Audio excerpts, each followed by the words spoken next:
The Great Invitation, Fishers of Men. A long time ago, by the sparkling blue waters of the Sea of Galilee, a wonderful journey began. Jesus walked along the sandy shore, his heart full of God's love. He began to tell everyone the best news ever. The time has come. God's kingdom is very near. Change your hearts and believe in the good news. As Jesus walked, he saw two brothers working hard under the morning sun. Their names were Simon and Andrew. They were strong fishermen, and they were busy casting their heavy circular nets into the water, hoping for a big catch to feed their families. Jesus stopped and looked at the two brothers with great kindness. He called out to them over the sound of the waves, "Follow me. If you come with me, I will show you how to fish for people instead of fish." Simon and Andrew didn't hesitate.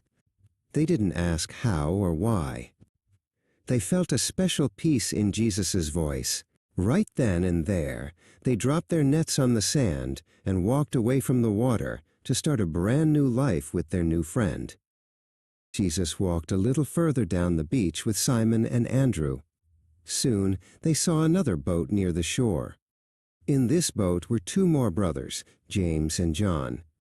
They were the sons of a man named Zebedee, and they were also fishermen. James and John weren't fishing at that moment. They were sitting in their boat, carefully mending holes in their nets so they would be ready for the next trip. They worked closely together, side by side, under the watchful eye of their father. Just as he did with the first two brothers, Jesus called out to James and John. He invited them to leave their boat and join his mission to spread love and light to the whole world. James and John listened to the call in their hearts. They said goodbye to their father Zebedee and left the hired men to finish the work. They stepped out of the boat and onto the sand, choosing to follow Jesus wherever he might lead them.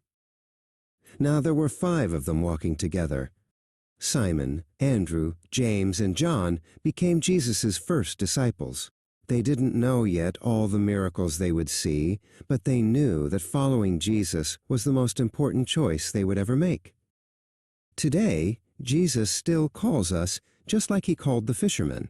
We might not have fishing nets, but we can follow him by being kind, helping others, and sharing God's love at school or at home. When we hear his voice in our hearts, we can say yes, just like the 4 disciples did.